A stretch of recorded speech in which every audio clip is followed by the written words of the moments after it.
Today I wanted to talk to you about cutting boards.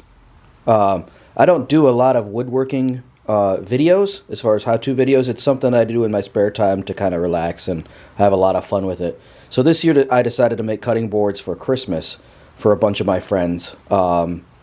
Here's a few of the cutting boards that I've made so far.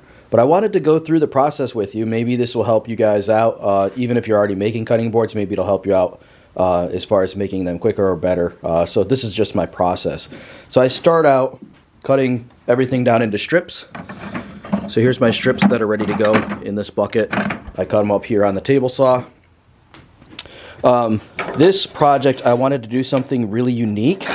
So I don't know how well you can see this on video, but these are actually American oak reclaimed from Kentucky bourbon barrels. So I'm going to go outside here in a second and show you how I get them into this kind of stock.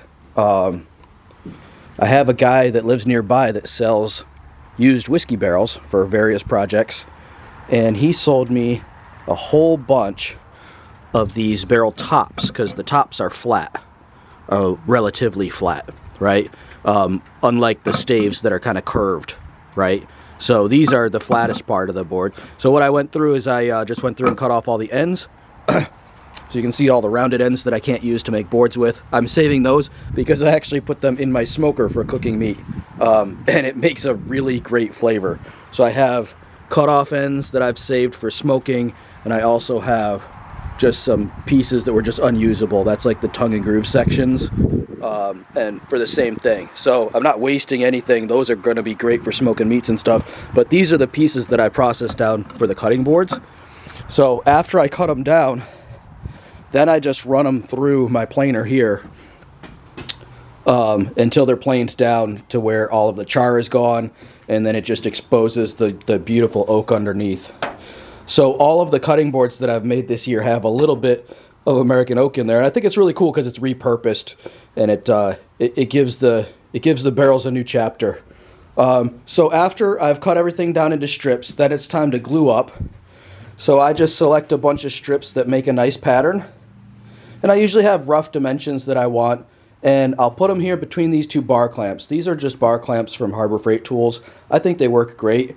I put painter's tape on here because you're going to get some glue squeeze out. So I put painter's tape on there before I do a glue up, and then you can just peel it off afterwards. When I do my glue up, I use the Titebond 3 wood glue. It costs about $28 a gallon, but this will last you a long time. And I use this glue dispenser to refill it. If you had a small wood glue bottle, you could do the same thing. And I usually use this silicone spreader to spread the glue out. That way I'm not getting so much on my fingers. And you can let this thing dry, and then you just kind of pull all the dried glue out of it to clean it up.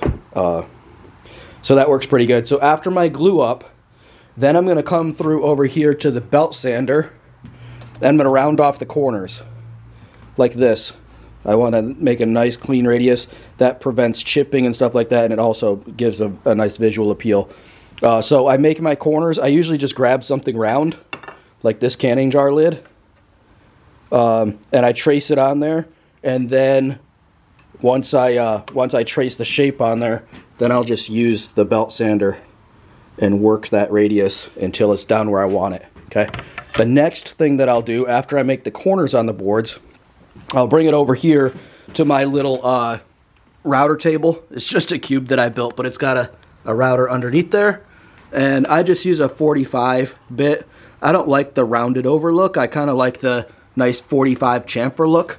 So it's going to look like this here. I don't know how well you can see that on camera, but it's a 45. It's not a round over. I like the look of the 45 better. So I round all the corners off on that little router table that I made. And then I'll start sanding over here. I'll sand everything down to 120 grit, get rid of any imperfections.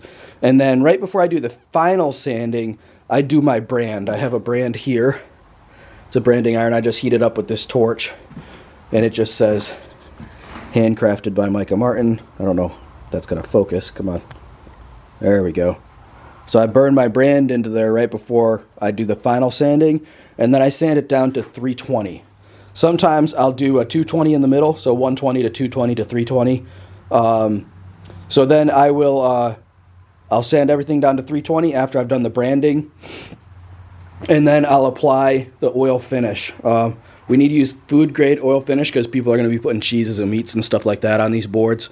So I have two different options. I made a homemade one out of mineral oil and beeswax, and that works really well. You just heat up the mineral oil and you melt the beeswax pellets into it.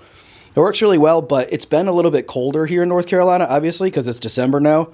And this paste wax is like really, really thick and hard to put on. So I found this at Lowe's, Howard Feed and Wax. It is a food grade safe, and it's beeswax and orange oil.